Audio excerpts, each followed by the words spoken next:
Quelle différence faites-vous entre les deux outils, le LPI et Tous Ensemble?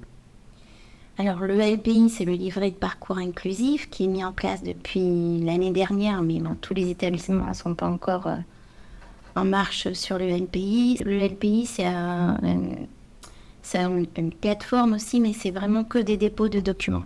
On va pouvoir déposer des GEBASCO, déposer des PPS, mais il n'y aura pas possibilité de déposer des renseignements au quotidien sur l'enfant, sur ce qui se passe, ce qu'il faut changer. Voilà, ce sera jamais une plateforme de collaboration.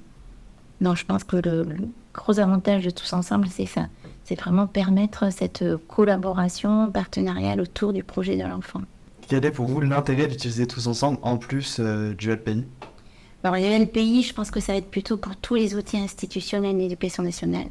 Tous les outils qu'on a, les GEBASCO, les PPS, tout ce qu'il faut déposer et communiquer entre l'équipe pédagogique. Le LPI va se concentrer sur ces documents-là, très institutionnels, mais qui doivent être partagés à tous les enseignants, parce qu'au collège, la difficulté, c'est de diffuser les informations à tous les enseignants d'une équipe pédagogique, pas comme à l'école élémentaire avec un seul enseignant, mais ils ne sont pas réactualisés très souvent, quoi.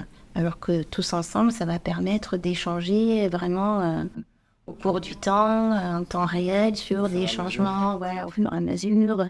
C'est beaucoup plus réactif. Et si tous les partenaires s'en saisissent, parce que ça aussi, un aléa qu'on ne connaît pas toujours, si tout le monde s'en saisit bien, ben, ça peut vraiment être très utile pour les jeunes avec TSA, qui ont vraiment des difficultés à rapporter ce qui se passe, leurs besoins, voilà. Si vous connaissez le LPI, quelle différence faites-vous entre les deux outils, Tous Ensemble et le LPI?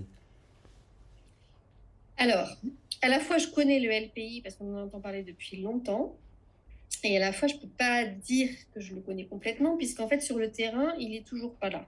Ah. Donc j'en ai eu une idée théorique des présentations que j'ai pu en avoir. Et Les différences, pour moi, elles sont dans l'intention et dans l'objectif. Pour moi, le LPI, il a l'intérêt de rassembler, effectivement, plutôt que d'avoir des papiers éparpillés. Enfin, les familles disent qu'elles ont des dossiers, qu'elles ne savent plus dans quelle chemise elles ont rangé, etc. Plutôt que d'éparpiller les dossiers, ça a le mérite de les rassembler, de pouvoir effectivement assurer un suivi du parcours scolaire. Mais son usage sur le terrain n'est pas un usage comme le porte l'outil Tous Ensemble. C'est pas un usage collaboratif, c'est pas un usage interactif, c'est un usage qui est à la main de l'enseignant référent ou alors du coordinateur du lycée, en tout cas d'un membre de l'éducation nationale qui est particulièrement désigné dans le suivi du parcours scolaire. Là où Tous Ensemble était, de mon point de vue, plus à la main de la famille. Et donc là, on a des logiques qui sont différentes.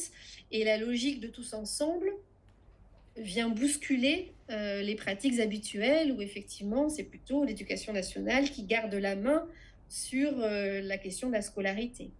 Et là, ça donne le Tous Ensemble. La grosse différence pour moi, c'est que ça donne davantage la main aux familles. Quand je dis la main, c'est la parole aussi. Maintenant, dernière question. Quel est pour vous l'intérêt d'utiliser Tous Ensemble en plus du LPI?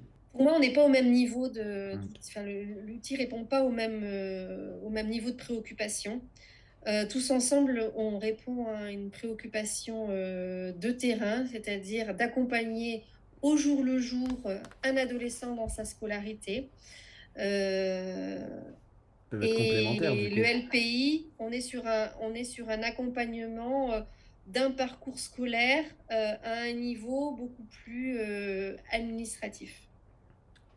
Donc ils peuvent quand même se compléter et comme ils touchent pas aux mêmes objectifs, aux mêmes attentes, ils peuvent se compléter finalement. Dans la théorie, oui. Ok. Dans la pratique, ça supposerait pour le coup un énorme travail de pédagogie